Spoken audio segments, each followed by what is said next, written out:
and annoyed. Ladies and gentlemen, welcome to another episode of Bored and Annoyed. I am home at the movies. And I'm Jackson. I don't know why I did any of that. I was going to say, does that fit in with the topic of movies or old books or whatever that you'd like to see adapted again? How does that fit in? If they're wrestling adaptations, it fits fine, brother. Perfect. Welcome to another episode of Bored and Annoyed. I have to entertain myself sometimes. A lot of news this week. Huge news week. Well, you know, I don't know what order you wanted to run through this, but I kind of want to just get this Liam Neeson thing out of the way. Fair enough. I feel like that's the big story this week. I don't know. There are lots of big stories this week. Yeah, I think this is the biggest one as far as people who don't watch movies probably heard about this. Oh, yeah, they probably heard about this, yeah. But yeah, so Liam Neeson, apparently like 30 or 40 years ago or something, he returned home. I don't know where he was, but he returned home to find out that a close friend of his was raped. When he asked for details about what the person looked like, and he has clarified what he did, he basically asked like everything about the person. One of the questions he asked was, what color were they? And they said black. He then goes into a bizarre admission that he didn't, it was completely unsolicited, to say that basically he was so angry about this, he kind of lost his shit, and he walked the streets of like neighborhoods where he knew, or like where businesses were that black people frequented or whatever. Okay. And he was hoping that one would come up and start shit with him, basically, so that he could kill them, quote unquote. Fucking idiot for saying this, first of all. But, you know, I feel like people are jumping on him brutally on this one. To me, like, I'm no saint. Well, and clarify, he said that that wasn't just where it ended. He realized he was being a dick, he was being ridiculous, and he got over it and he stopped it. It was a momentary lapse in judgment. Right. So, yeah, no, that's a good point. And I was getting there, but you're right. See, I just perpetuated the problem, because the problem is, and we've talked about this before, people read the headlines and they don't want to read the whole thing, and they jump to conclusions. Yeah. And I'm sure there's people that have read the whole thing that are still pissed about it. That's fine. Right. But it's like, this was 30 or 40 years ago, and we've all had moments where, you know, something happens and you're not rational with the way you want to lash out about said thing happening. I mean, my immediate reaction was, obviously not good, really bad. Correct. But I also was like, I've done similar things. Now, it's apples and oranges. This is my life. This is how I coped. But if I had somebody who was an asshole to me at my job, I worked in customer service retail for a long time, I would go home and play one of the Grand Theft Autos and find somebody who looked like them, and I would keep on finding that character model in the game and keep on tormenting that character. You know, you're right. It's like when I waited tables. If someone was a dick, I would go home and be pissed that night, or somebody didn't tip. Like, God, customers are assholes. Yes. But like, you know what? The vast majority aren't assholes. But you have this, and he talked about it the next day in his like response. And one thing that I really respected about the way that he's dealt with this, he didn't come out like groveling and saying like, oh, that's not what I meant. You know, because a lot of people just go straight to like the apology tour where they're basically like, let me re-clarify. And he basically went through the story again on Good Morning America. Didn't really change much about what actually happened, but just kind of explained like, look, this is how I grew up. Like, if the Protestants killed the Catholic, whatever, there'd be like a retribution. It's how my brain was wired at the time. And I realized I was a fucking idiot. Yeah. You know, which, like, kind of refreshing to see that, where it's like, he's not taking back what he said. No. You know what I mean? So, I mean, he's got a big movie, or a movie. It was just a movie. What's this movie Cold Pursuit this Friday. And it's getting good reviews, by the way. Where he's the revenge-seeking snowplow driver. Oh, God. Again. Yeah, no, and put Liam Neeson in a cold environment seeking revenge. That's what's so like hilarious about this is like, I'm picturing him telling this stupid story in his, I'm an Irish, the black bastards or whatever he said. Yeah. And it's like, so he's basically like, this is like racist Taken. but and not that racism is funny, but it's like, it's kind of outrage culture encapsulated. We've seen it before, right? I mean, it's problematic, obviously, but it's like, I don't think he obviously wasn't going out and saying, I just thought this about black people all the time. This was an isolated incident. And he realized in the moment, at the time, that what he was doing was wrong. Yeah, he said he spent about a week like stewing over it. Like, fuck, I want to just hurt someone, basically. Yep. And he basically, in his clarification, when Robin Roberts, I believe, was the one who interviewed him about it, asked, said, what if it would have been somebody else? He's like, absolutely. Anyone of any race. Right, or religion or whatever. I would have fucking been pissed and wanted to take retribution on anybody. I mean, I guess I was about to say, you'd almost think that that's a given. But at the same time, you don't know. We don't know if Liam Neeson had a bias against black people. We don't know that. And he didn't do anything? He didn't do anything. I mean, it's kind of like the idea, there are different, like, it reminds me, there are different different Christian denominations, and some of them think that if you think a bad thought, you're going to hell. Right. And it's like, we've all thought terrible, horrible, horrible things. And if that's the case, then nobody's getting into heaven. So, we're going to get into that concept in my my suggestion for an adaptation. Okay. That, we could try again. Right. But I mean, it's just, I mean, we're going to start judging people based on an immediate thought or an immediate reaction to a very horrific thing that happened to them. We're really going to start to someone they knew. Yeah, right. I mean, we're really going to do that now? And not like yesterday. Yeah.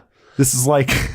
I mean, if it was 30, 40 years ago, that's young man Liam Neeson. I mean, the testosterone is running high at that point. Look at how he is today in his movies. Oh, can you imagine? I can't even imagine. Testosterone coming out of the pores. Just, he could bottle testosterone at that age. But yeah, I choose to still watch Liam Neeson. I like Liam Neeson. I don't think he's a racist guy. I just don't. I mean, look at all the Jews he saved, Nothing like confusing actor with character. that wasn't an autobiography on Liam Neeson? Yeah. Oh, yeah. Okay. Let's talk about somebody else. Oh, please. Let's talk about somebody else who did the I'm not going to apologize also routine. Okay. Bill Maher. Oh, yeah. His show came back after the winter hiatus that they always go on. And he would say he clarified his statements on Stan Lee. I haven't heard this yet. You told me that he said something else about this, but I haven't heard what his clarification was. Okay, well, we'll be right back. We're going to play that for Jackson.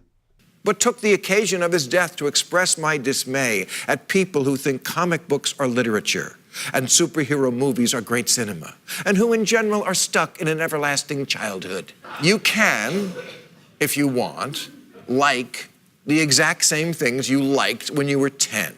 But if you do, you need to grow up. That was the point of my blog. I'm not glad Stan Lee is dead. I'm sad you're alive. You're not Iron Man. You're Irony Man. All right, after our brief break, Jackson is now caught up. Yeah, he's kind of a douchebag. It's a dumb argument, in my opinion. It's unnecessary. It's more ostracization. And it's more, somebody talking about something that they don't understand. And also making a straw man argument for people who are supporting comics, which is all comics are high literature. Nobody's saying that. Right. Some are. I don't think one would argue that comics aren't like meant and geared towards younger audiences, correct? I think there are a plethora of them that are geared towards all ages. And then there are ones that are geared towards older people, because in the 80s was when they started realizing that the readership was aging with the comics. Sure. So they were starting to have people in their 30s still read the comics. It's like video games, right? Like the Resident Evil franchise is marketed more towards like teenager, late teenager, but in general, video games are thought of as something that kids do. I mean, you can make them, which is, that doesn't mean they're wrong or bad, or and it doesn't mean that they can't. It doesn't mean that they can't be art, and it doesn't mean that they don't have value, and it doesn't mean that if you enjoy them, you are some sort of man-child. Well, it's funny because did he bring up like Tolkien or anything in that rant? Because that would be, I mean, it's smart of him not to, because I'm sitting there thinking like, okay, these are like fantasy, basically. Right. These are different versions of fantasy or science fiction. Right. Well, it's just sickening to sit there and watch him say these really kind of stupid, massive generalizations and then have his sycophants just laugh along. Oh, yeah. It's sickening because, I mean, really at the end of the day, it's just more of like, hey, I'm the cool kid. Look at me make fun of all the nerds. Right. It's just that all over again for no reason. It kind of, it's funny because I sit there and I think of comics as like a new form of like mythology, like new religion, whatever. Mm-hmm. And he has a history of not understanding that. Right. Like, He's very anti-religion, right? Which, okay, like I am too in some ways, but I do understand that there is a purpose for it, right? And it fits right in with him. This does, right? So. Well, it's like he's like, oh, now you have pubic hair, so move on to these people. Okay, I'm never gonna read Michael Eric Dyson ever, based on what I saw from him in a debate with Jordan Peterson. I will never read it because he throws together big words and he thinks it makes him sound smart, but his logical flow makes zero sense. Yeah, I don't understand him. I don't know what people like about him. I mean, that's the thing about and that's what I look at here with with Bill Maher, is that this is not if there's a premise, it's that if you like comics, you're childish or you're a man-child. But he is succeeding in trolling you, right? I mean, he's succeeding in getting he's attacking people like us. To more of an extent you, because I know you love comic books. So. I like them, but he's like, oh, Hamlet and Howard the Duck, same difference. And it's like, but nobody's making that argument. Right. Correct. That's the whole point. You can't straw man your opponent like this and say that. I would never say that the Hulk is Hamlet. Right.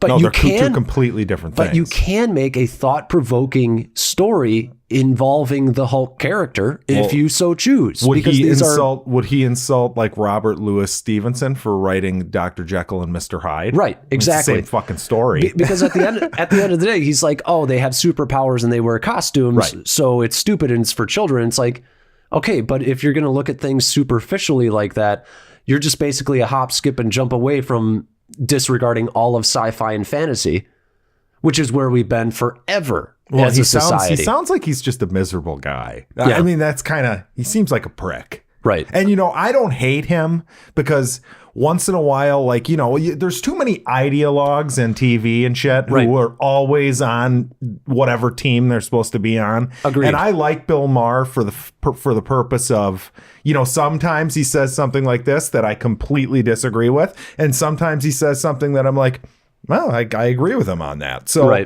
so I don't hate him, but that is pretty douchey. I just think it's full of flawed logic and massive generalities. Sure. Like, it's like, men who still dress like kids. I'm like, I'm sorry, are we all supposed to be walking around in business suits all day long? Is that? Yeah, that's true. I mean, like, does he ever wear a t-shirt? Right. It's like, okay, well, I guess you're dressing like a kid now, Bill Maher. It's the double standards and the logic is just so incredibly flawed. Like the idea, I'm not attacking Stan Lee. I'm attacking all of his work and anybody who enjoys it. Yeah, shitty. Sorry, you're kind of attacking Stan Lee. Yeah, you're saying that nothing he did was like highbrow. And his idea that it's not like sophisticated literature, like he should read Watchmen. Yeah. I think that's pretty sophisticated shit. Personally, that's what I think. Read V for Vendetta. Yeah. Read anything from Alan Moore. Read Sandman. Right. And I'm sorry, but they've taken movies and they've brought them over and done graphic novels. There's one for Drive. There's one for James Bond. Sure. Does that mean that they're for children? Because I'm pretty sure kids aren't picking up a James Bond. James Bond is for like adults now. Right. Like kids don't watch James Bond. Game of Thrones, I think they came out with graphic novels for. Yeah. So I'm sorry. It's a story with pictures. Right. That's it. Really, all you can say is that the people who buy it enjoy visual art as much as they enjoy writing. Right. So, yeah, I just, it's really stupid. We've talked about this. Why can't you read, Robert Louis Stevenson, Bram Stoker, fucking, Mary Shelley, whatever, and read comic books? Yeah, you can have both. Right. It's not one or the other. I just named like 3 monster writers. Yeah. That's my sophistication. Right. Well, and some people will say, "Oh, if you read Stephen King, you're not." Right. I'm sorry, but Stephen King's a good writer. He's amazing. Right. He's got a very good style. Now, sure, he did a lot of drugs, and some of his books get a little. I'm wonky. not even the biggest fan of his as a person. But I fucking love his books, so I don't give a shit. Right. But you want to go into the big game, as we have to say, as people who the big game. Yeah, the big game.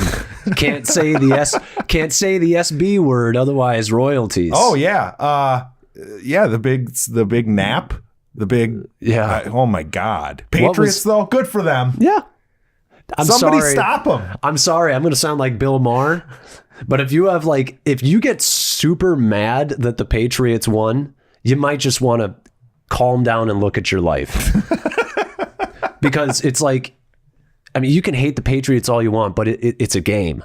And they are amazing. And they're, yeah. I mean, you don't win that many if you're not talented. This is just, it was fucking crazy because the Rams were like averaging like 30 points a game or something around there this year. And they hold them to 3 in the biggest fucking game. Yep. Just really, classic Patriots. Impressive. Yeah. I laughed. I laughed at the game. I was hoping the Patriots would win. I had a friend who got personally offended when I texted him about them winning. And it's like, dude, come on. Let's calm down. Yeah. Congrats to Tom Brady. Yeah. Maybe he'll get his 7th Super Bowl next year. Maybe. I mean, God, it's ridiculous. But you want to talk about those ads, those trailers? The movie ads. Yeah. Yeah, sure. So we had a little bit of a Jordan Peele corner. Because we had Twilight Zone too, right? Yeah. And Us. And Toy Story 4. Oh, he's in that, isn't he? Yeah. Yeah, nice. So what did you think about the Twilight Zone? You excited for that? I am excited. Why not? Yeah. He's perfect. I feel like he basically made a Twilight Zone episode into like a 2-hour movie that was really good with Get Out. So...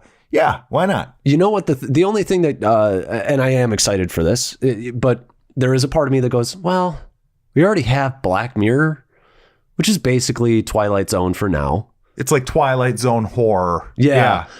And also there's another part of me, the writer part, that says, do you understand that if you take all these cool sci-fi concepts, nobody's going to have anything left?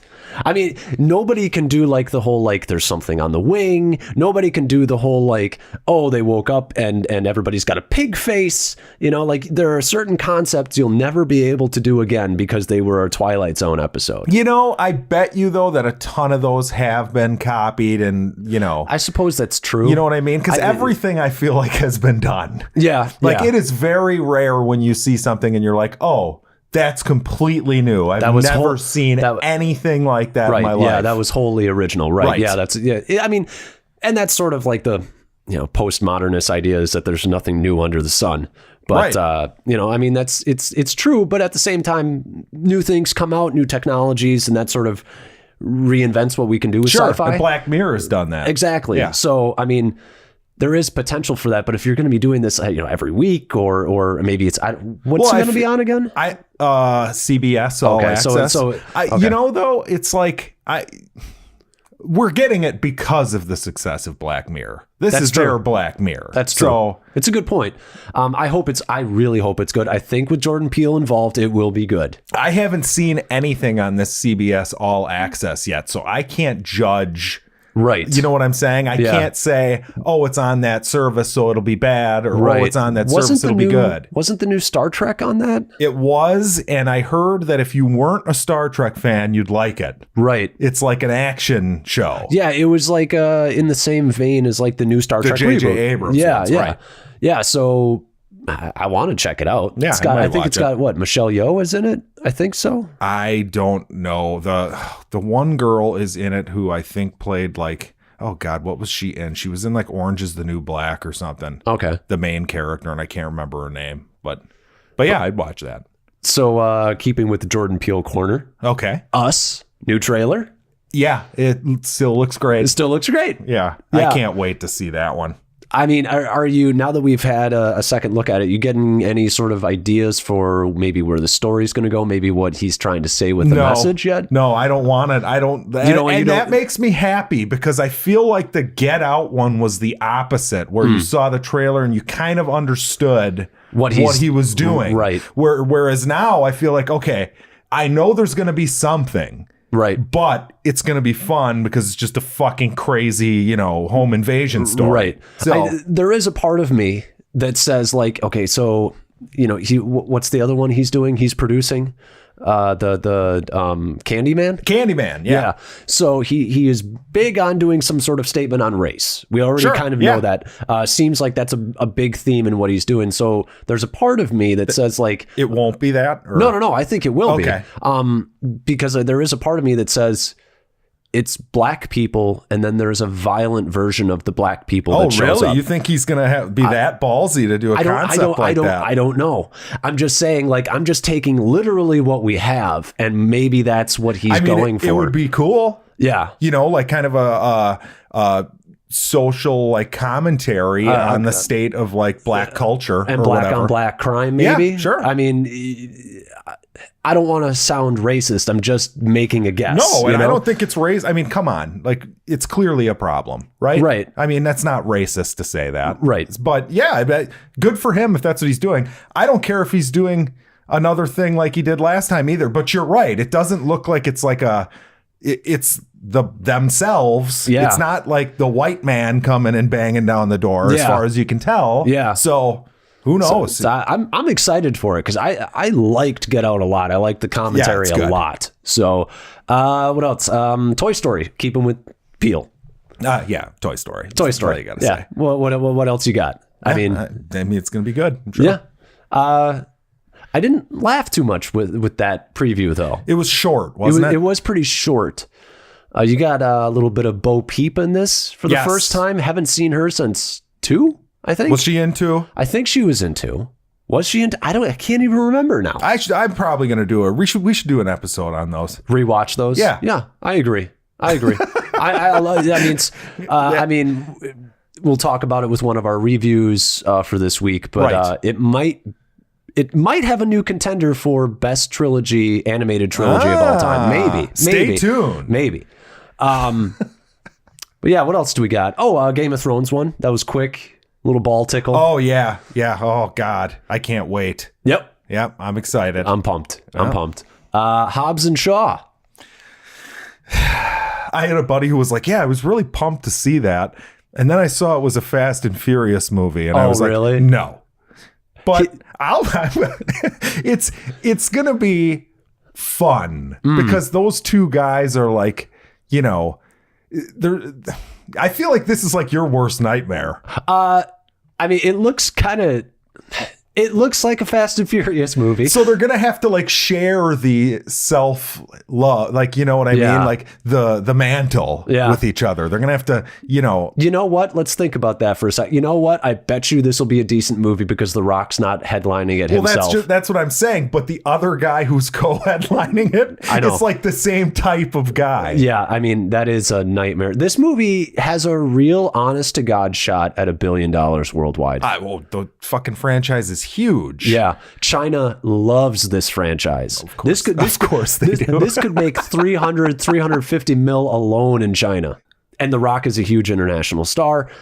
How do you feel? I mean, Idris Elba's the villain, right? Okay, love that. Yeah, why not? What the hell? I want more Idris Elba in everything. I agree. But they're introducing superpowers into this universe? Yeah, I'm a little unclear on this thing. Like, I don't get it, but we'll see. I mean, I guess they all have superpowers already, judging from the things they've done. Right. It's the only explanation. Physics don't exist in this universe.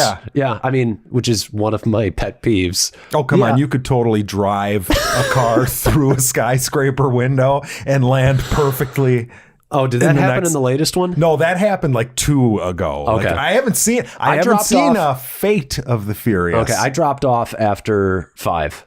5 was when like it kind of started like getting watchable again. I mean, it's the same shtick every one, but yeah, I have problems with 5. I watch them. I gotta watch 8 though. Right. I mean, I guess I'm going to have to catch up now that this is all happening. Or don't. Just go see it and be like, okay, well. That might actually make it better. Yeah, we'll see. I would agree. But yeah, it looks a little green screeny. There were some shots that were a little wonky, I thought. Oh, shocking. Yeah. But the thing that really gets me, it's like, what's the trajectory of this franchise now? It just goes. Superpowers. It just goes. We're going to go into space real soon with this franchise. Ooh. It's and happening. Cars in space? Cars in space. All right. Driving on the moon. Vin Diesel, his fluffy ass self driving on the moon. Yeah, and then, somebody picks up the flag and raises it. Yeah. Like kicks. Oh, can't kick down China's new drone or whatever they landed on the dark side of the moon. You can't fuck with the Chinese on the moon in this movie. That's true. Yeah, that's very true. Yeah, but that Chinese market, all important. That's true. You probably can't like, maybe what they can do is like he'll pick up the American flag and they'll just like CGI whatever flag it needs to be for whatever country it's playing in. Oh God. Yeah. Oh man. You imagine? Oh, the outrage. There would be a lot of Americans pissed if they did that. Yeah. There'd be a lot of Americans pissed. Those MAGA hat wearing fucks would be real pissed. They would, yeah. Yep. You know what? And I think they would maybe have a reason. I know. It'd be. Yeah, it's a good point. Probably one of the only times I'm going to be like, yeah, okay, MAGA guy, we're on the same side. Captain Marvel new trailer.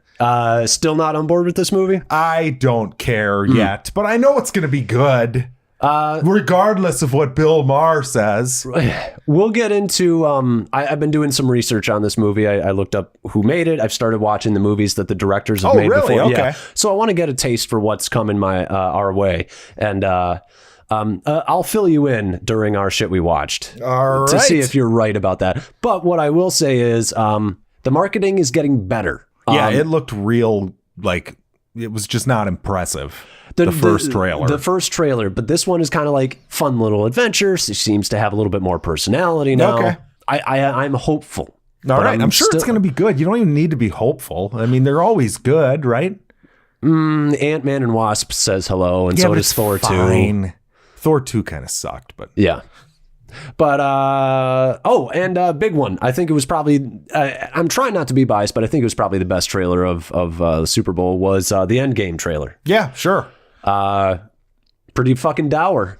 Yeah, well, good. Yeah. That's what we need. Great little speech by Captain America. Just what everybody wants. He just needs to be the president. Last night at the State of the Union, it should have just all of a sudden, ladies and gentlemen, Captain America. That would be great. He comes out. Not us. Not us. Not anyone. Not unfortunately. Anyone. Yeah. Oh man, it's so good though. Rumor is, and I think that it might be true, we're only seeing footage from the first 20 minutes of the movie. Good. That's pretty sweet, actually. I'm like kind of blown away if that's the case because, and so far I think it probably is. It kind of fits, judging by what we've seen. Yeah, it's kind of like. Yeah, it kind of makes sense. Yeah. Because they're kind of all where we left off in the trailer. Yep. They're not off doing different shit. Yep. So. And the shots even, like, none of them lasted long enough for you to know where anybody even was. Like, and this is coming out in April now, correct? Yeah, end of April, last week of April. So, yeah, I'm pumped. I'm pumped. I know some people don't like having their balls tickled, but, sometimes foreplay is all right. Bill Maher's not pumped. No. Bill Maher hates this because somebody's going to get their powers and find out how to use them. There will be a glowy thing. There will be a glowy thing, but 2 out of the 3 things will not be present. Nobody's going to have to learn how to use their powers in this movie. Everybody already has their powers. That's true. It's not origin story. Yeah, so it's almost like all superhero films and all comic book movies don't fit into one thing. I don't know. It's weird. It's weird. There's more comic book news. I'm sorry, Bill. We're just an unsophisticated, childish show, which is fine. Not that there's anything wrong with that. Yeah, exactly. God damn it. I should have used the Seinfeld. It's always right there, tip of my brain. Taika Waititi, not going to take over Guardians of the Galaxy 3 from James Gunn. I mean, he doesn't need to have that stance. No. I wouldn't think any less of him if he took it. Right. So pretty cool of him. Yeah. I would say if it's his buddy or whatever, it's loyalty. Right. So. Well, and there was a big push for him online because a lot of people loved Ragnarok and they think he's a good director. And I happen to be one. I was thinking It actually would make sense. Of the replacements that are out there, I think he would be the best fit. Sure.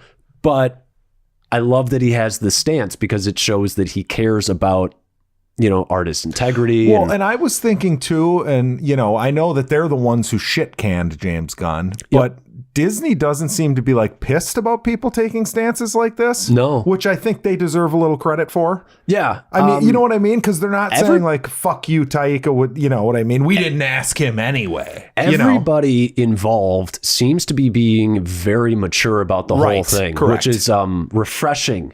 Yeah, I would agree. But not only that, we also learned in the same sort of interview where he took that stance that he is still in contact with Marvel. They want to work with him again, and he wants to work with them again. But they're not going to reveal what sort of project they're talking about there. I saw that they've got the What We Do in the Shadows trailer out for the FX show. Yes, I'm so pumped for that. I know, it looks funny. Oh, God. I mean, I don't even know what capacity he's involved. I think he's just a producer, but yeah. I mean, I'm sure it looks funny. Long as he's sort of like keeping a little bit of an eye on it, I'll be tuning in. A little bit more news. So James Gunn is officially directing Suicide Squad 2, and it is a little bit of a semi-reboot. Most of the cast will be new. We're keeping Will Smith, I'm assuming. If they can. He's box office, so yeah. And then they're keeping Harley Quinn. Yeah, that makes sense. The Joker? What's the plan with the Joker? I believe he's now a vampire. He's the living vampire now. Oh. Yeah. The living vampire, your favorite. Oh, yeah, that's right. He took another. Okay. Yeah, he's in the other universe. Yep. He's in the other Marvel universe that isn't the Marvel universe. Oh, that made me. I completely forgot. There was a Birds of Prey little quick snippet. Well, who cares? Yeah. But she has a tattoo seen on set that's crossed out Mr. J on her tats. So they're not together anymore. So maybe they're just slowly getting Leto out of there, which is great. I tell you what, the segue here, though, I'm really pumped for this Joaquin Phoenix Joker movie. Oh, yeah. I'm really fucking stoked about that. It looks great. I mean, well, actually, I don't you haven't know really seen anything. No, but it's him. He's so fucking good. Yeah. And I'm excited for the time period. I love the costumes, even though it's not like... He's just like a grease paint fucking asshole gangster looking fuck. And he's not the traditional look other than I think he's got the green hair. Which is fine. Yeah. Yeah. A little bit of liberties. I hope by the end he's got a little bit more of the traditional look. Well, it's funny because you think like the Heath Ledger Joker and how that opened the doors for like, because everybody like when they saw it, they were like, oh, I don't know about this. But then if they fucking saw the movie and they went, holy shit. Right. And now it's like this really opened up people to have in different interpretations and do more interesting things in the movies that aren't the stereotypical versions of characters, which has been happening in comics, I'm assuming, forever. But Yep. That's gonna happen. Yeah. I mean, if these characters stay stagnant, they die because they have to stay socially relevant. Right. So they lend themselves to being reinvented. Yeah. True. But yeah, so yeah, He's going to basically do a reboot, soft reboot. Sweet. My favorite kind of reboot, the soft reboot. It should be interesting. Yeah. Well, I mean, you look at the Guardians movies, even 2 where it falters, it's still way better. I love 2. Yeah, I think they're both great. I really do. I mean, I don't want to turn into a Guardians 2 talk, but there are points that I'm not the biggest fan of. Some of the humor isn't as good. I'm a fan. It's some of the humor. When's the last time you rewatched it, though? Probably like 5 months ago. I thought it was great. I disagree with you. We've talked about this. Oh, have we? I think it's great. I think the third act is probably the best in either of the Guardians movies. Third act is fucking phenomenal. Right. It's the first act that is my problem. Yeah, okay. Well. But that's neither here nor there. Alex hates Kurt Russell. But... yes, that's it. Okay, next topic. All right, Bill Maher. Love that line of logic there. So So apparently all of the X-Men movies that were being in development at Fox are now basically kaput. It's been a bad week for the X-Men. I heard Legion is going into its final season too. Yep. And Bryan Singer is still in the news for his pedophilia. Yep. And they cast their Professor X for that series. It's the brother from Game of Thrones, Daenerys' brother. Oh, okay. So that's kind of interesting. What the fuck? Yeah.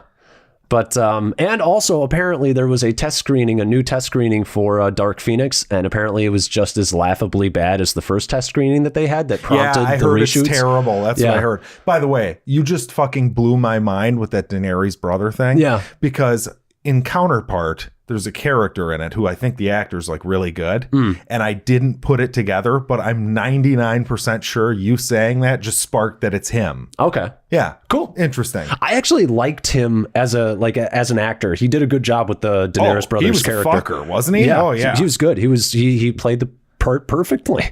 Right. But yeah, I mean, the X-Men, they're being canceled. Every Gambit's being, but Brian Michael Bendis, who he's a comic writer now, he's going to write a film. He says he was doing an X-Men one and it's not canceled. So I don't buy it personally, but it also doesn't matter. Time for a rinse and repeat of the X-Men. Absolutely. Yeah, it's time to start over. I've been saying that for a while. Right.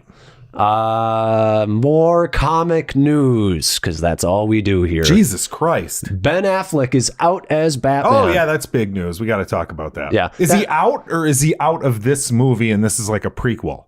I believe he's just he's just done, but I don't think they've actually clarified that part. Right. For sure he's out of They're this. a fucking mess. They don't know what the fuck they're doing. Yep. And I haven't I love his little, it's time to pass the torch. It's like, dude, fuck you. Nobody nobody's gonna remember you as Batman. It's not even your fault, but it's just the torch. You know what I mean? It's funny. I'm sorry. You had the torch for 2 minutes. Yeah. And one of them you were just lying down making jokes. You got screwed.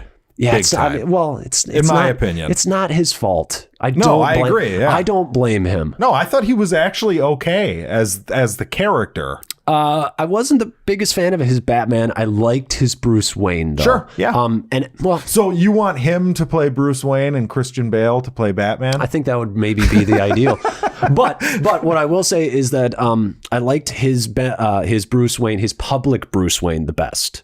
His private one, having conversations with Alfred, he's too dumb. Like the writing was too dumb to make him seem like Batman, in my opinion. Sure. But I could see that. But other than that, yeah, good enough performance. Are we going to get into the Stephen King news? We are. That was next on the docket. Perfect. So I'm a big fan of The Stand, the book. I read it a few years ago. And apparently CBS All Access, they're making these pushes apparently, are doing The Stand 10-part miniseries event. Fantastic. So like a single season. Right. Fantastic. However, I have, there's a history of Stephen King, and it sounds like he's pretty involved in this. He's like producing it or something. Mm-hmm. The stuff he's closest to is the worst stuff as far as television. And, maybe that's just because it was always cheap TV movies or whatever. I was gonna ask, what was, off the top of your head, what was the last thing that he helped produce? Do you remember? I mean, there's the legendary Shining mini, right. Oh my God. But when was that from? I never even saw that. That was fucking the late 90s, maybe. Okay. And here's the problem. It tries to be the book, The Shining, because he was always butthurt that the movie. Right. And he's to this day, he doesn't like the movie with Jack Nicholson, which is like, Stephen. It's a masterpiece. Yes. Sorry. It's more beloved than the book. Right. You know what I mean? And, that comes to the whole adaptation thing, which is like, when are you trying too hard to make it exactly like the book when it doesn't work in a show or a movie? Right. I don't know. It worries me that he's that closely attached. It worries me that it's CBS All Access because I don't know anything about that network. So right. I don't know what to expect, but The Stand is coming back. So that's exciting. Yeah, I'm excited for this. I've never read the book, but you have told me it's one of his best. I think it's his best. Okay. It's not my favorite. It is my favorite. Okay. Now, I was hoping for like a 2-parter movie. That was my hope, was like, oh, this It movie killed. Yep. Let's just do Stephen King shit. Right. But if they're going to do it this way, as long as it's good, I'm on board. I mean, I know it's ridiculous, and I know that to make it work would require a lot of work, maybe even some rewrites from what happens in the books. But my real honest to God hope was that the Dark Tower series would work as sort of like a framework, and maybe the Dark Tower series comes out every other year, and you have a Stephen King book movie that fits in the middle, that those characters can come, because it's a Stephen King universe. It's the multiverse. You could do a Stephen King universe too. Awesome. That's Can what you I'm saying. imagine? That's what I'm saying. Like, that's what I want. Ever since like you told me that the Man in Black shows up in The Stand. Yeah, he is the villain in The Stand. Rick Flag? Randall Flagg. Randall Flagg. I knew his flag. He's also in a movie called like The Eye, or a book called The Eye of the Dragon or something. So yeah, he connects his, and kind of the linchpin is the Dark Tower. Yes, that was my idea. And like, we saw how it works with the Marvel universe. Now, I know it's not exactly the same because not all the characters come back and work in. Sure. But I think that's where you actually, because part of what makes Marvel work is seeing these characters that are from different franchises come together and interact. Well, and you don't even need them all to be involved. You don't need them all. Right. But it would be nice to see Pennywise come in and interact with maybe the Man in Black. Have a scene, like, instantly I want to see that with the new It movie, with that iteration. Why not? And even Matthew McConaughey in that movie. And you don't even need, like, it's because I didn't see the Dark Tower movie. I didn't see it. I heard it was like they tried to thank your lucky stars. Yeah, that's what I heard. But you don't even adapt them from works that are written. Just use the pieces and do it. You know what I'm saying? Like, yeah. I mean, you totally could. I mean, I look at the first book and I'm like, you could totally make this into a movie. Oh, it'd be fucking awesome. It would just have to be like 3 hours long. Yeah, sure. Even though, the first book, it wouldn't need to be that long. Maybe not. I was thinking about putting it into the framework of a Western, which means it's going to have longer takes, longer sort of atmosphere shots. Oh God, can you imagine? Like, it's funny because they made a movie, but I'm sitting here like, can you imagine if they did like, Chris Pine or like fucking, and I heard the movie was terrible. I hear it's like it's an abomination. That makes me basically what I heard. It made me mad. It did. It made me mad. But yeah, I don't know. I'm all for that idea. Yeah. And our last bit of news is the Denise Villanueve Dune movie. Did you see that cast? I did, Alex. Oh my God. So we've got Timothée Chalamet. I most recently saw him in Beautiful Boy. Yep. Rebecca Ferguson, Mission Impossible movies. I really like her. Oscar Isaac, Mr. Poe Dameron. Woo. Stellan Skarsgård, Mr. Marvel. I love that guy. I'm a big fan. Dave Bautista, back in another Villanueve movie. Yep. And then Zendaya. Another Marvel shill, Bill Maher. Yeah, Sorry. and we've got a little bit of a Greatest Showman reunion between Rebecca Ferguson and Zendaya. Yep. So I'm excited for that, clearly. Yeah. But and this might sound like hyperbole, but I don't think it is. I think he might be my favorite director right now. Villanueve? Yeah. Yeah. He's fucking awesome. He is really great. God, I do have to go back and rewatch the new Blade Runner. Did you ever see Enemy with Jake Gyllenhaal? Yeah. Where he's him two of himself? Well, wait. Enemy, not Prisoners. Enemy. Oh, shit. No, wait, I don't think I did. Yeah, you'll have to see that. It's fucking great. I feel like he like lives in Toronto and he's watching like a movie he rents and he sees himself in the movie and then like fucking finds himself. It was like it was one of the independent films that nobody saw. Okay. But it's fucking good. He's the man. Yeah, he's a great director. Yeah. He is a great director. And his projects are very cerebral. They like make you think. So he's perfect for Dune. Perfect for Dune. The only thing I'm a little worried about, and I like the new Blade Runner, it's just a little slow. Right. This is going to be slow too. It's going to be slow too. I hope he picks it up just a hair. Right. Just a hair. Because that was too slow for me, and I tend to be okay with slow movies. It's funny because I rewatched that, and I liked it better on the rewatch. Okay. But But I do agree. I wasn't as crazy about it as a lot of people were. Right. And well, I mean, I loved Arrival. Arrival was fucking awesome. Prisoners is one of the best movies I think of the last maybe 10 years. Right. I loved Prisoners. So, I mean, there's no way that he's not going to make a good movie. Quality movie, right. Didn't he do the original Sicario too? Yes. Yeah. Yeah. So, I mean, dude's just a stacked director. You're right. It's ridiculous. I forgot about that. That's another fucking amazing movie. Yeah. So, I mean, he's fantastic. This is going to be a movie to watch. Yes. You see this cast. This is, if they're not up and comers, they're already great. Right. So I'm pumped beyond belief for this. Yes, I would agree. Dune is one of those tough adaptations too. I'm interested. It is. I tried reading it. I read Lord of the Rings in 6th grade. It's harder to read than Lord of the Rings. It is. It's much harder. Yeah. Yeah, I tried to read it immediately after, and I couldn't do it because I just was like... It's worth a read. It's fucking weird, but it's good. I gave up in 6th grade, and I never went back. But I have heard that they are good. And I actually don't mind the original movie from the 80s. Oh, Jesus. I don't will mind get into it. that. I don't mind it. I really don't. It's the spice. Fucking terrible. The spice. Did you ever see that documentary, the Jodorowsky's Dune, where they talked about the failed Dune movie? And they go to the director and he's like, oh, God damn it. Like, my movie failed. Now David Lynch is making Dune. Like, it's going to be great. I'm going to be upset. And then he saw the movie and he was like, yes, it's fucking horrible. Did you ever watch the there was one that the show the show? Yeah, I watched part of it. Yeah, I dropped off. It was better than the movie. I dropped off on that. Okay, I don't know. It's got what is it, William Hurt's in that or something. Something I think. like that. Yeah, but yeah, that movie is fucking. Oh, but I will say this: I haven't seen it since I was 16, 17. Yeah, don't.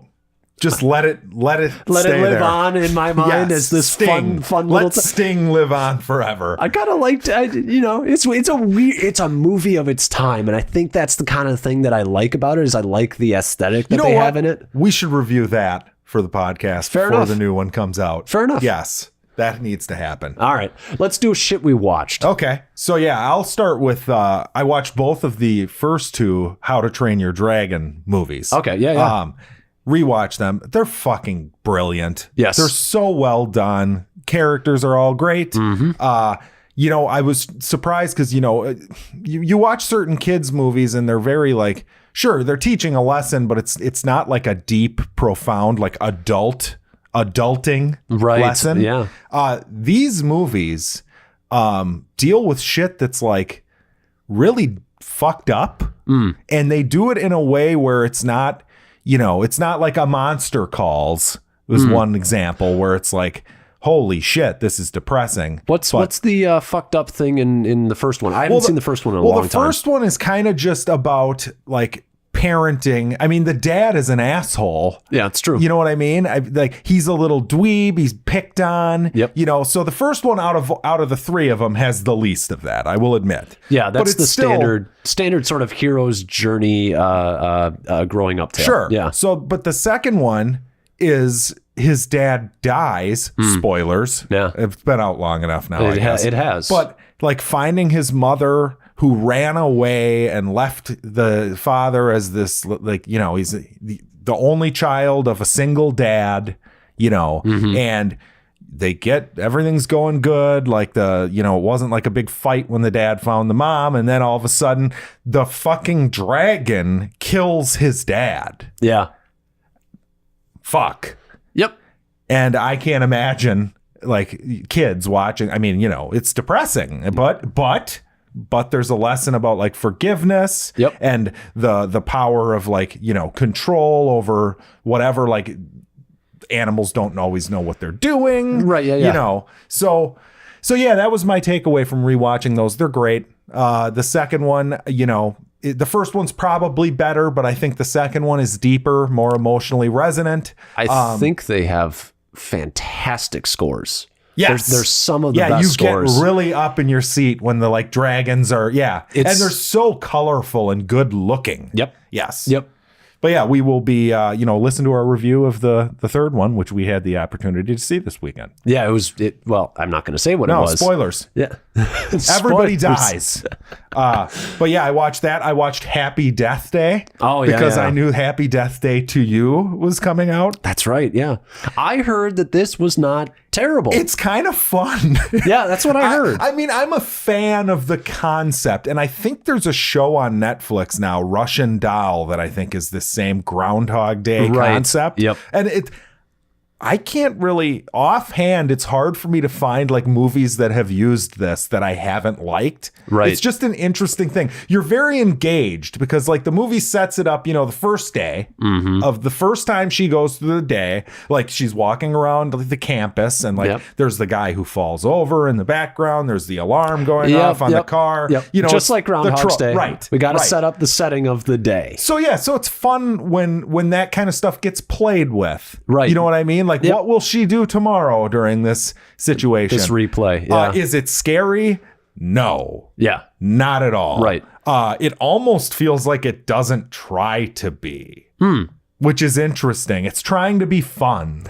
You know? So it really is kind of like a Groundhog's Day in that it's not even a horror movie. It's just kind of like this is a Groundhog's Day if you got murdered at the end of the day. Right. Correct. That's pretty good. And it's funny because it is a blatant Groundhog Day ripoff as I would say the Live, Die, Repeat or Edge of Tomorrow or whatever the fuck those confusing bastards want to call that series now. Yeah. But yeah, the character's a piece of shit. And over time, you get the nice arc. Yep. They go to... Can she play piano by the end? I don't think so. I don't think she spent much time. So there's a caveat in this, though, where every time she dies... Like it's almost like a video game, like with a certain amount of lives. So she can't do this forever. Little bit of health bar. Right. Yes. But yeah, is it great? No. Entertaining and fun to watch? I would say yes. I give it a C. Okay. A C. Fair enough. But what'd you watch? I continued to watch Daredevil season 2, and it continues to go down in quality.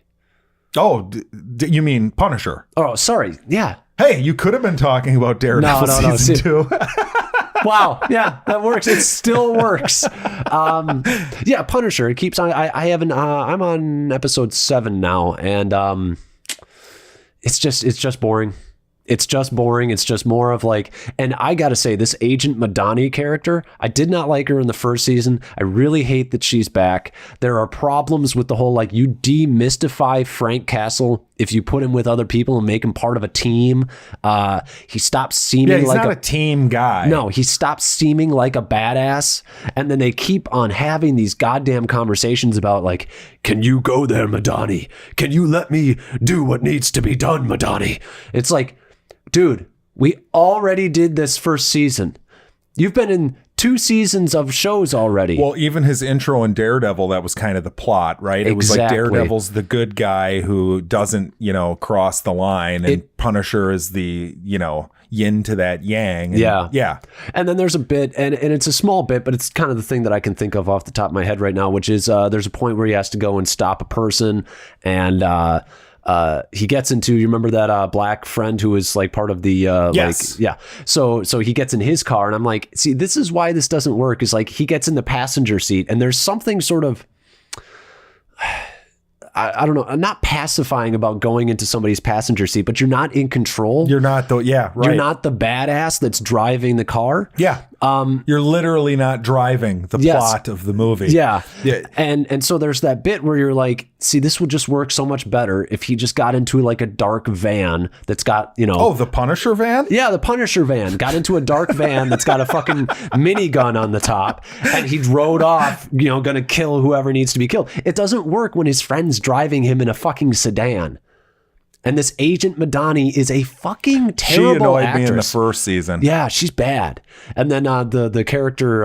what about his rival? Yeah, who was with Madani? Do they like go into he's back their love story, like Madani and him? And spend way too much time on it, that's for sure. I knew they would. I knew it. It's not interesting. That's the whole point is like nobody seemed to think like what's an interesting way to take this. Nobody takes anything in an interesting direction. Is everybody still really dumb and easily manipulated? Because that was a problem I had with the first season. I I don't know if anybody's been manipulated yet. I can't tell. There's a new character who is a psychiatrist for a guy who got his face fucked up at the end of the first one. And she's pretty dumb. Okay. For a psychiatrist, she's pretty fucking dumb. And she's not a great actress, and all of her scenes are boring as fuck. It's just boring. There are lots of times where I was be thankful you don't watch TV with me. Because I just... Do you huff and puff out loud? I was yelling at my TV. This isn't interesting. You already said this. We just put a mic on for the next episode. I should.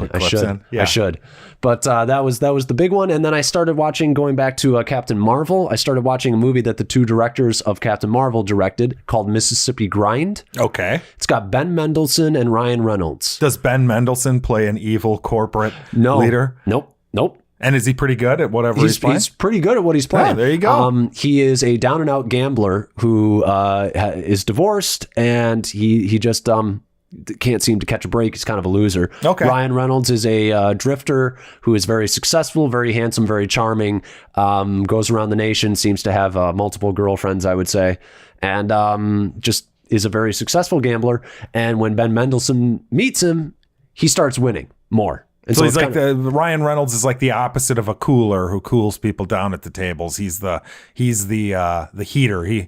Being around him makes you win. Yes. Okay.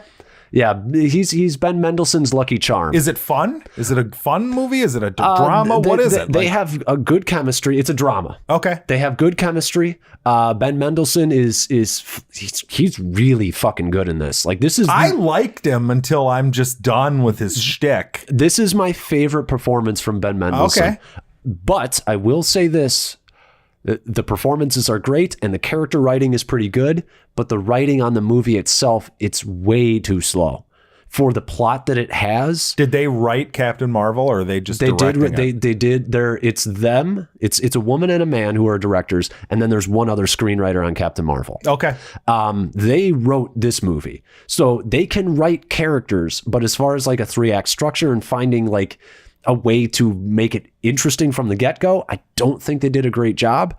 And it was so boring that I actually turned it off. Ew. So, and I'm like, I'm still going to finish it because the performances are great, but right now it's probably like a D+. Okay. Like it's D+, C- because the performances are so great. It's gonna be affected by pausing it and going back to it too. It's gonna make it worse. Maybe. I mean, it usually does. I just could not believe. I was just like, oh my God, like I like these characters, but nothing is happening. That's where I was at. And that won't be a problem with Captain Marvel because it's a Marvel movie. Yeah, it's gonna be shit happening constantly. Yes, exactly. So I know not to be concerned about that, but don't be concerned. It's gonna be good. And I realized I had already seen another movie from them, which was the Zach Galifianakis one, where they go to like he's in like a mental hospital or something. I don't know if I've seen this one. I can't remember what it's called. I'll talk about it in another week. I want to rewatch it. It was pretty good. It was all right. So we'll see about these guys. I've got a couple more, or a few more. I watched Across the Universe, which is a random, like I got it on 4K Blu-ray for a few dollars, and I'm like, oh, I never saw this. I'm going to just buy this. Yep. It's a musical, and the music is all from the Beatles. Yep. It's got like Jim Sturgis in it. Evan Rachel Wood is in it. It's kind of like about 60s America, and there's a British main character who's an immigrant. Yep. It could have been so good. Yeah, it's a little bit like Bohemian Rhapsody in that the music is so great that it elevates the movie. Yes, I'm going to give it a leg up on Bohemian. I would too, absolutely. Because it's more original. Yep. You know what I mean? Way more original. Way more. But you're right. You can't not like snap your fingers and tap your feet to the fucking Beatles. I mean, the music is so good. Some of it is like ham-fisted in there though. Yes. Where it's like, oh, really? So you need a scene like this just because there was a song called, the character's name is Jude. Yep. Like, it's very, it almost feels like something a kid wrote, but it's pretty goddamn like entertaining. I was entertained. I was not. Yeah, I was not bored throughout the whole thing. No. Favorite scene in the movie, favorite little musical bit was Let It Be. Yes, it was great. I think that was I do. I think it was the best scene in the movie. That was a good scene. I forget what the song was. I think my favorite part of it was the come together part. What happened in that bit? The black dude lost his son to like, civil rights violence, whatever. And then he's coming to New York and like everybody's kind of like, there's like a pimp singing it to him and all this shit. Right. It was pretty great. Yeah. Yep. And there's a few. It's got 20 Beatles songs in it. It is a musical through and through. Yeah. And some of the little bits with the music work and some don't, because it's like, okay, there's one scene that, and I don't even remember what the song was. I think it might have been like, I Want to Hold Your Hand, but it's like the girl, there's a lesbian character. There's this Asian girl who's not really attached to the story in the beginning. Yeah. And she's like watching the football team and like, they make it seem like she's singing about one of the football players, but it's the girl. Yeah. And it's just like, okay, I don't know this character yet. Yeah. I don't like, you just feels wedged in because you wanted to put this song in and you needed something to put this song in for. Right. And that's a lot of the movie. I think one of my least favorite bits was when they kind of meet the hippies and they go on the bus and there's like the Andy Warhol bit. There's the Andy Warhol bit and Bono is the singer. Oh, that's right. Yeah. That's right. And it kind of takes you and right out of anytime you see fucking Bono, it's just bleh. Just takes you right out of the movie. But I would recommend it, especially for a Beatles fan. I mean, I'm not a huge Beatles fan. Like, I'm not going to sit here and pretend like, oh, I know the whole discography. Yeah. But I had fun watching it. I'll take Led Zeppelin over the Beatles any day. Ooh. That's me, though. That's me. That's tough. It's just me. But yeah, I also watched a horror movie that premiered at Sundance just recently and is in theaters officially apparently on March 1st. But DirecTV, I'm scrolling through the guide and they had for pay-per-view, you could watch this movie, The Hole in the Ground. Okay. Irish movie. The only person I recognized was the guy who played the old bear at the wall in Game of Thrones. He's been dead for a while. Mormont was his name. Oh, right. Yep. Okay. But yeah. Plot is woman was being abused by her husband, so she took her son and they moved to like somewhere in the Irish countryside, whatever. They move in, there's this weird old lady and the mysterious old lady who lives next door who apparently accidentally killed her kid, but she was in a mental asylum before that happened, claiming that it wasn't her kid. So the woman loses her kid for a day. The mom loses her little kid for a day, and he comes back and she starts to believe that it is not him. Oh. All the like little creepy kid tropes are turned up to fucking 11 in this. It is creepy.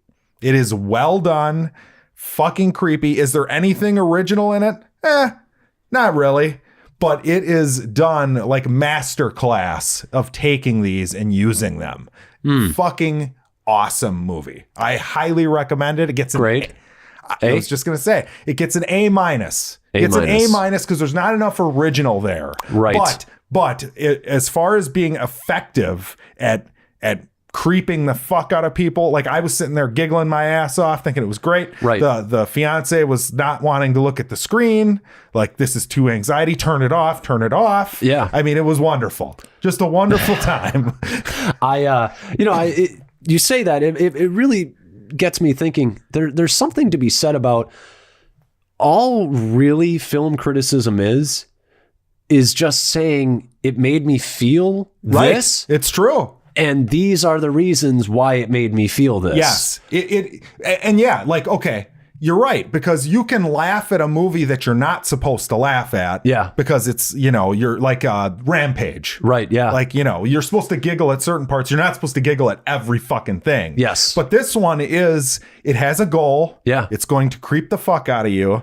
And, the way I take that is to kind of chuckle because I'm having a good time. This is fucking crazy. Holy shit. Yeah. But you're right. That makes a good movie. Yeah. You intended to make people feel this. It works. That's good. Yeah. If it doesn't work, it's not good. Yeah. Yeah. It's a good point. Well, some people think like, oh, a movie doesn't need all of those things that you guys talk about. It's like, no, it absolutely does. But what I'm saying is that those things are what make usually good movies work. Yes. It's just a list of things that work that make me feel a thing. And it's well shot. It's well directed. Yep. It's got a good performances from this Irish cast of nobodies I've never heard of. The kid is really fucking creepy. It doesn't get like, you know, the halfway through the movie, it became like the fiance is like, well, is this going to be one of those movies that ends and we don't really understand what this thing is or what's going on or she's crazy or whatever? And I kind of looked at her, I'm like, it doesn't really matter in this. That's not the point. Right. It's one of those that's not the point movies. Right. Yeah. You know? Which is fine. Right. Which is fine. Yeah, so this one I recommend when you get a chance to see it, Alex, you should see this one. It's really fucking good. Okay. But yeah, and then the only other thing I saw was Destroyer. Oh, with yeah, Nicole yeah. Kidman. Nicole Kidman. Which, again, I'm shocked. I don't think she was as good as Toni Collette, but I'm shocked she wasn't nominated because, you know, sure, she's kind of cheating because they make her look, if anybody's seen this trailer, they make her look like this old, like, drug strung out. She looks like shit. Right, yeah. And a lot of people were like, oh, well, that's just you know, she's just wearing prosthetics. Like, that's not the performance, you know, but she's really good in it. And she's always good. Bullshit, though. Yeah, right. I would actually say sometimes prosthetics can hinder a performance and it takes a stronger performance to shine through them. That's a good point. And she did. So, she's really good in it. Plot is basically this cop who made a mistake. Her and the undercover cop. Actually, a great performance in it is the Winter Soldier guy plays her partner, Sebastian Stan. Yes, and they're like a couple. He something goes down in the past, and it's one of those flashbacks movies where you're kind of getting bits and pieces. They're telling you enough in the present for you to be like, I wonder how that happened, and then they're showing you later. It's done really well, has an interesting twist ending that I did not see coming at all. It wasn't like this huge revelation, but it was interesting. Right. Yeah, I'd give that B+ for Destroyer. Good. Yeah. I am interested in it. And I do like hearing that Sebastian Stan is good in it. Yeah, he was good. He was good in, what was that, ice skating with Tammy? Was it Tammy? Not Tammy. Oh, oh shit. Yeah, that's right. He was the boyfriend or he was whatever, right? He was good in that too. So... Tammy, what the fuck? What is Tanya? Tanya. Tanya. Yeah, that was good. Yeah, that was a good one too. I don't think we ever reviewed that on here, but that was before the show. It was good. But you want to get into our main topic of the podcast? Sure. So this came up because, even in our news this week, adaptations came up quite a few times. Yes. And, we were kind of talking about what's a good topic relating to adaptations, and Alex said, all right, well, how about we do movies or books or whatever, adaptations that didn't work, or maybe they did a little bit, but it's time for a new version of it. They deserve a remake because, The Stand is getting a new right. one, and Dune is getting a new one. And we've had recent ones like It. Yes, exactly. So it's just kind of it's always going to be a thing with Hollywood. So, and it was funny because I'm like, yeah, that sounds like a good idea. And then I was like brainstorming adaptations I want to see. And I'm like, oh, well, let's see, Dune. Oh wait, they're making that. Yep. And I realized, god damn, they are making a shitload of them. You got Pet Sematary, The Stand, It Part 2, TV's doing a Watchmen prequel thing. Yeah. Which was the first one I thought of. I was like, oh, they need to redo Watchmen as a TV series. And then I'm like, wait a minute, they're doing that, but they're kind of not doing that. Yeah. Well, yeah, because it's different characters. Yeah, it's weird. It's weird. I don't even know what the fuck it is, but what did you come up with? Because this one was kind of tough, to be honest with you. For me, I was thinking, okay, Stephen King, easy. The Dark Tower. Yeah, even though, there's no rules. This can go back just a few years. They fucked it up. Let's do it again. Yeah. Dark Tower absolutely deserves a remake. It should be a Western. It should be a slow burn. It shouldn't be the entire series. It shouldn't be in the one entire movie. series, which is sort of like if we want to have like a general sort of thoughts on adaptations is don't try and cram too much into your adaptation. 10 pounds of shit in a 5-pound bag or whatever. Yeah. Don't do that. It never, ever, ever works. I would agree. And so that needs to not happen here. I would say it needs to not only have the pacing of a Western, but it also should have mostly the look of a Western. The first book should be a Western, period. Yeah. I mean, it's a Western fantasy. Yeah, he's picturing Clint Eastwood as he's writing it. Yes. I mean, yeah. Yeah, so a character from A Fistful of Dollars or whatever it was. Correct. Yeah, so I mean, that was one of the few books, well, not few, I mean, I have a pretty active imagination. So when I read, I'm picturing this shit, and I'm like, this would make a fan-fucking-tastic movie. Yeah, absolutely. It's got everything. Yeah, so, and the ending is phenomenal, comes out of nowhere. I mean, it doesn't necessarily come out of nowhere, but it's such a sort of departure from what has already happened in the book that it would make for one of those cinema experiences where the audience who'd never read the book would just be like, holy fucking shit.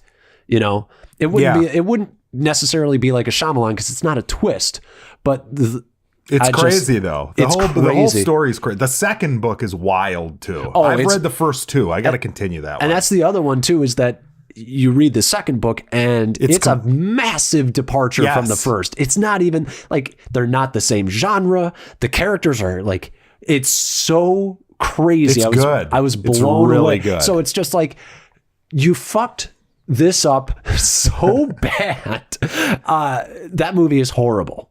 I mean, it's funny too with Stephen King adaptations because it's like it almost writes itself. I mean, there's a little too much. You can tweak the characters and shit because he gets a little goofy with some of that stuff at times, I think. It might not work in a movie, but as far as what it should look like, the tone of it, the feel of it, he nails it all. So I would actually say, I mean, based on my very limited experience with him as an author, he has I actually think he has great character work. He does, but there's tons of shit that you'll read one of his tomes, like It or The Stand or something, and you're like, you could have removed like 350 pages from this. You know what I mean? That's what I mean. It's like, he nails it on tone. He nails it on the actual characters themselves. I mean, you feel like you know them. Yeah. But there's things that happen that get so goofy, and you're just like, why did there's a part in The Stand, the uncut version. And I've never read the cut version, but I've heard that it's better. Okay. But basically where this guy like gets picked up by this gay drifter dude and like raped at knife point in this motel room. And this is like a side character. And you get through it, and then the end of the character still plays a part later in the story, but it has nothing to do with that part. It doesn't inform his character in any way. It doesn't add, and I didn't hate it as I'm reading it, but it's like, I can see why they had you cut this because it's pointless filler garbage. There seems to be I guess spoilers for it. There seems to be a scene in there that's maybe similar that kind of comes out of nowhere. It's kind of like, what were you thinking, man? Talking about their sizes and stuff? I mean, I get what he was going for. It doesn't work for me. It's unnecessary. Right. But if you remove that scene from the book doesn't work. Oh, really? Okay. See, I haven't read it, and don't spoil it. I know it's kind of like hey, if you really cared, you would have read this. Fucked up. But no, it would have happened in the first movie. Because that was the kids portion of the story. So they did cut it. They cut it. They worked around it and did something different instead. Okay. But in the book, it would have been like, oh, well, wait a minute. Wait. They would have had to cut like, okay, you kill the clown as a kid, and then all of a sudden you're not in the sewer anymore. That's what they would have had to do because it happens in that area. It was like their escape from the sewers. Yeah. But it's fucking disgusting and horrible. Yeah. But there's so that brings me to I guess another general sort of talk about adaptations. But if something maybe doesn't quite work, sure, what do we do? How do we change it? Because usually a lot of people just think faithful adaptation, just do the thing. on the screen, and it's that simple, and it'll work. It's so not true, though. Yeah. Yeah. I always think Stephen King again, but I always think of there's the made-for-TV movie, The Langoliers, where they're in an airplane, whatever. And I saw that before I read the book. I heard that was terrible. It's the fucking exact same thing. Like, there is the dialogue's the same. Oh, wow. It's not good. And it's a good read. It's a good, short read that they made into a 3 fucking hour miniseries event or whatever. Gotcha. And that's an example of no, don't do that. Because there's certain things that work and certain things that don't in different mediums. This is true. This is true. I always thought that Watchmen, when I saw the movie for Watchmen, yes, I was like, this is just dumb. I saw it and I'm like, it was okay, but it needs to be longer. You can't do it. Also, I still believe that Zack Snyder has a fundamental misunderstanding about the purpose of Watchmen, which was he makes Rorschach seem like this badass hero character. And really what Alan Moore was going for was he's the critique of the Batman sort of fascist, sort of, crazy person. You're right. He's so good. I fucking love that character. I mean, I love him personally. Yeah. And you notice he cuts certain dialogue out. Oh, yeah. That Rorschach had. And I just think that he kind of misunderstood. Rorschach's supposed to be like the crazy lunatic right winger that has a point. Yeah. You know what I mean? Like he has a point, but he's also, you're just watching him. You're like, he is fucking insane. Yeah. And he has a lot, he may have some points, but the general idea, because Alan Moore is a lefty, Alan Moore's general idea is that he may have a couple good points, but also he's fucking gone, man. In the end, he's right, though, in my opinion. I mean, that's my opinion. Right, yeah. But I mean, we don't have to his methods and his sort of his thought process kind of flawed. Anyways. I mean, just the way he talks about the streets and everybody's sewers and there's porn everywhere. It's like, okay, all right. Yeah, he's disgusted. He's disgusted by everything. But I mean, what else? My main one was 1984. 1984. Okay. That to me, it has never been a more prevalent time to do 1984. It seems, and you're a right wing guy, so you're some people on the left are saying the exact same thing. Well, but they have a fundamental misunderstanding of the book and the story. Okay. I mean, the whole thing's thought crime, face crime, basically your freedoms are taken from you, freedom of expression. To me, they don't understand. I mean, socialism is brought up in writing in the book. That's what they're talking about. Right, yeah. So, but the thing that made me think about it is, and whatever, the kid looks like a prick, but there was that thing with the Native American guy banging the drum, and somebody pasted the face crime section of 1984. Right. Literally, people are judging this kid and wanting to have him killed or beat up because of a look on his face. Yeah. Now, I'm going to do a quick sidebar on that one. Did not like his face because it did look a little arrogant, kind of looked like a little prick. It kind of does take you back to takes you back to high school. But once you found out about all of what happened there, you're like, it was not what everybody thought it was. Right. You have to readdress it. You have to take it back. The whole doxing this kid, just treating them the way that they did, death threats. Now, there is something to be said about the teachers who were chaperones on that should have known better, because the whole bunch of white kids seeming like they're mocking a Native American is never going to look good. Yeah, I get that. But at the same time, it's I'm sorry. Did you ever see a Florida State Seminoles fucking football game? I mean, no. They chant Atlanta Braves, all that shit. I don't know. Right. Yeah.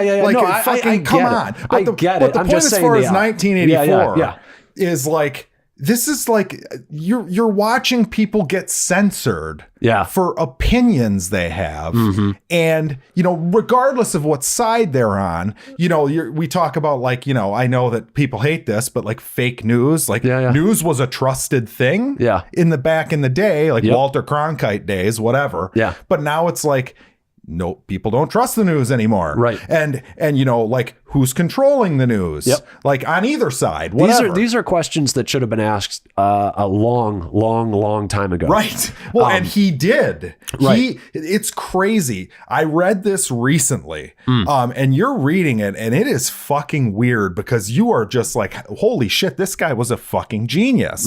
Like, he saw this shit coming, and it was happening to an extent back then, which is where he drew it from. Soviet Union, it was happening in. But yeah, I just think that now's the time, and you can take it from whatever political ideology you want. I really don't give a shit. But the idea of like, okay, you name it like 2055 or something, and you can do it two ways. You can either just do 1984 and have it take place later because it hasn't quite gotten as crazy as 1984 was in this book, or you go, okay, let's take a step back. Let's reassess 1984. Let's do, what do we think is going to happen now? Like, what genius could go in and go, this is where I see things going. Right. And let's go beyond what 1984 did. Oh, it's already going to, it's going to be something like, it's going to be like a Minority Report, in that the way that you do that is they look at your viewing history, they look at all your shit, blah, blah, blah, blah, blah.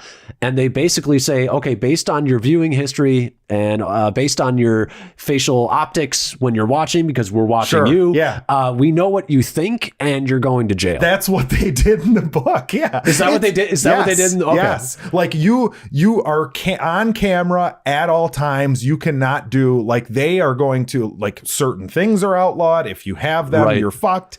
It's a disturbing read. See, and it's a great fucking story. And this is why, being somebody who's not on the far left, I would say I'm not on the far left. Right. It's where everybody needs to understand that their ideology can be taken to an extreme, and when it's taken to an extreme, it gets violent and it gets bad. And you need to understand that. You need to understand the pitfalls of your own ideology. Correct. I would agree. Yeah. And I think that this, you know, the story does, I mean, I have to read it again, and clearly I'm reading it from like a more center right perspective. But I mean, there's things in there like, you know, fascism type, socialism, whatever. And I understand that that's not like every Democrat in the United States or whatever. Right. And I understand how they could see, because they think that like right now we're in like the age of Trump. And they think mean, bad, Trump, Republican. But yeah, everybody needs to look in the mirror, don't they? They do. You know, there's been stories I've enjoyed about, you know, like anti-right type shit. And it's like, yeah, you know what? They have a point. So yeah, I think it would be good.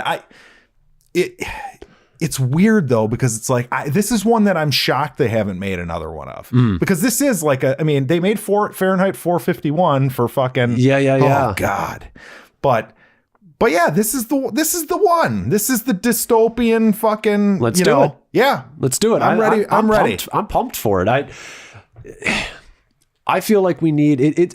We need more of a free exchange of ideas with films, and that's what this would offer. Sure, unless they like butchered it and tried to turn it into. Which, okay. I mean, I'd still go fucking see it. Right. I'm always interested in seeing what anyone has to say. Right. You know what I mean? I like sometimes, like, I was a fan of Vice. You know, I liked the movie. Yeah. So. I had, you know, when we were thinking about this, I was like, God, okay, there's quite a bit, especially when we take it out of like the realm of books. And we just take it to any adaptation. And, you know, so I was like, okay, well, The Hobbit, well, you know what? I don't think The Hobbit is that great of a book, if I'm honest. Oh, wow. I think it's fine, but it's overly long, unnecessarily long compared to like Lord of the Rings. It should be an hour and 10-minute movie. And it's a clear, like, this is clearly a book for children versus the Lord of the Rings is much more advanced. Yes. The trying to match the tone of the Lord of the Rings in the Hobbit trilogy was a huge mistake. Yes. In my opinion. But there's a part of me where I'm like, you know what? We don't need that. Yeah. And then I was like, okay, Venom. But I'm like, they're not going to do that. Fuck it. I don't. Well, yeah, they're just going to continue. But it's like, do we deserve another one? It's like, Venom's whatever. Venom's a B character from the 90s. Lots of people grew up in the 90s, love him, but he's not that great. Right. So then I was like, you know what? Avatar, The Last Airbender. And then I'm like, you know what? They're already making the show. See, this is what happened to me. So I was like, fuck, Resident Evil. I just played that. Oh, wait, they're making a show. Right. So I came down to a classic for me, Dragon Ball Z. Oh, you want to start over? Like No. Live action. The Dragon Ball okay. The Dragon Ball movie that came out was an abomination. Never saw it. Nobody ever should. Okay. I saw it in theaters. My brother, was it embarrassing to walk out of the theater and be seen? I knew that it was going to be terrible. And it was worse than I was expecting. It's one of those adaptations where there's no real reason to have even called it Dragon Ball Z because they changed so much. Aren't they like modern high schoolers or something? Modern high schoolers. I remember this. Piccolo is okay. So Goku turning into a great ape is more like and he's white. Like none of them are Asian. None of them. There's one Asian in it. There's one Asian. That makes sense. All of the fun and whimsy is gone. It was directed by the guy who did the Final Destination movies, or maybe did the most recent one at the time, which was 5 or something. Right. So you knew it was somebody who was a workman director and journeyman director, and it was written by a guy who had never seen the show. Perfect. Yeah. So this, I'm not going to say that this could be like Lord of the Rings because it's not anywhere near as serious and it shouldn't be taken that seriously. But you bet your ass you could have a fun movie with a kid. Yeah, why not? Because, basically they were doing, it was supposed to be a Dragon Ball Z movie, but it was really a Dragon Ball movie. It took place in the period, or the story was very close to the first Dragon Ball, or the first big Dragon Ball arc that everybody knows, which is Goku versus Piccolo. Okay. But like I said, they made him into a high schooler, make him an 8-year-old, 10-year-old kid like he is in the show, and make him this unbelievably strong, fun kid who likes to eat all the time. And there's always this problem of character arcs, because Goku is a character who doesn't have a character arc. He's and there are there's books about 3 different types of character arcs. There's positive, which is you become a better person. There's the negative, which is the tragedy, you become a worse person, you become a villain. And then there's the static character arc, which is you stay the same, you already know the truth, and you change the world around you by spreading the truth. Yeah. And that's what you do with Goku. And they seem to think we need to make Goku have this arc of getting over his grandpa's death. No. That's not the show. That's not the character. Don't round peg, square hole. Don't do it. And just have this badass kid kick some ass and have Kung Fu Hustle type action. Sure. Kung Fu Hustle is exactly what Dragon Ball Evolution should have been. Did you ever see Kung Fu Hustle? Was that the soccer one or no? From the same director as the soccer one. Oh, okay. No, I saw the soccer one. And Wasn't that fun? Yeah. I forget the name of it, but Shaolin Soccer? Yes, there you go. Yeah. Great. I actually think Kung Fu Hustle is even better. Those the actual legit Asian Kung Fu karate movies are the shit. Dude. They are. They're always good. Yeah. Do that. Have one of them make it. Yes. So that's what I want. That's a big one. What else did you have? The only other one I had was The Time Machine by H.G. Wells. Right. And this one is we don't have to discuss too much of this. This is purely because the other one stinks. Okay. The other one was Guy Pearce. Jeremy Irons was the villain. It looked like it was made for $37.43. At the time I saw it, I kind of liked it just because I liked the story. But the book is way better. The book is in a completely different tone as this movie was. I just think that, I'd like to see a new one. I like H.G. Wells. I like War of the Worlds. So I would like to see The Time Machine done again. Cool. Yeah. I have a bunch, but they're all kind of being worked on, like you were saying. Right. So that's the problem here. Yeah, which is it's and a good problem. Good? I would say it's good. It's a good problem to have because a lot of them need to be remade because they were so poorly made. I have a buddy at work who he likes Stephen King as well, and I said to him, I'm a little worried about the Stand thing. It's right. What if it's bad? And he's like, well, it's more than we have now, isn't it? So it's that's the attitude you should have. Even if it's bad, you don't need to fucking acknowledge its existence if it stinks. Yeah. If it's good, you get some joy. There's a part of me that's maybe a Mario Bros remake. Hey, there you go. They're doing Sonic. They are doing Sonic. God, that's weird. I'm not a big fan. Could we get a new Mortal Kombat too? See, and that's another one where it's like, do we need that? Yes, I say we do. Okay, I say it's time. Why not? I mean, is the story actually good? Because I remember at the time, there's like 12, people that like love it. Yeah, like at 12 or 13, you're like, oh, this is badass. Yeah. Scorpion and Sub-Zero. I mean, is the story good? Meh, it's fine. But you could make a good story, right, that involves like badass creature like fucking characters killing each other. I mean, you could do it. You could. Right.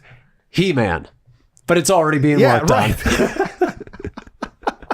But yeah, I mean, I don't have anything else to add really. No, I was going to add Billy Bathgate was a book that I read a long time ago. What is that? It's a crime book about a young kid who ends up joining a gang. It takes place in the 20s or 30s.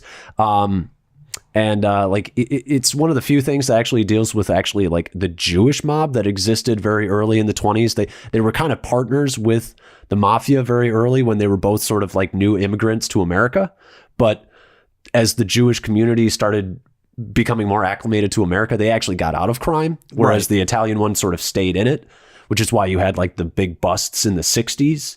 But the Jewish crime, and that actually created a rift between sort of the cultures at the time, because they were like, well, fuck you, you left. But anyways, Billy Bathgate, it's coming of age story. Kid joins a mob and sort of grows up. I think he loses his virginity in the book. Gets a girlfriend, they did a movie. I believe it was made in the 90s, and apparently it's not good. I haven't seen it, and that's why I can't put it on. I don't think I've ever seen that. Yeah, but it's a fantastic book. I loved it, and I really would like to see a proper adaptation of it. You bringing that up made me. I pulled one more out. Oh, okay.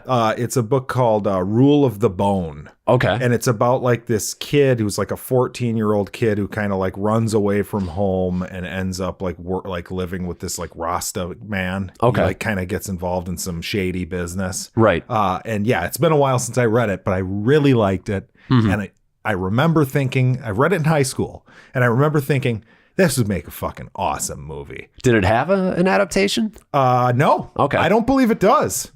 I don't believe it does. So this will be a fresh one that doesn't have one. I apologize. I forgot the topic there for a second. And there is one more. I'm not sure if we deserve it, but this is a flashback for you and I. One of the first movies you and I actually went to go see together was The Giver. Oh, yes. And The Giver. That movie was... It was okay. Yeah. I didn't hate it. It was pretty boring. Yeah, like it was boring. It's kind of a boring concept. It kind of is. They could have done some more with like the actual Giver scenes. Yes. I think to make it more interesting. But yeah, oh yeah, that's right. Meryl Streep and Jeff Bridges. That was kind of a boring book. It was kind of a boring book too, if I'm honest. You remember we had to read that? You had to read it. Yeah. I don't know if I actually read it, but yeah, that was one of the ones I stopped. You just like fill out the test. You're like, all right, I looked it up. Thank God we had the internet. Oh, God. Well, yeah, that, or you had those little Cliff Notes books. Yep. Oh, God, thank God. But yeah. But I think that's the end, though. I think we've reached the end of our journey this week. All right. Well, I've been Jackson. I've been Home at the Movies. Thanks for listening. If you guys want to check out our website, you'll go there. Go to Twitter, Bored and Annoyed. Bored Annoyed. Bored Annoyed. That's right. God damn it, Alex. Get it right. Yeah, somebody stole Bored and Annoyed. Just go to the website, and there's the little icons for the different spots you can go to follow us, listen to our show, whatever. And that is boredandannoyed.com. Correct. Thanks for listening.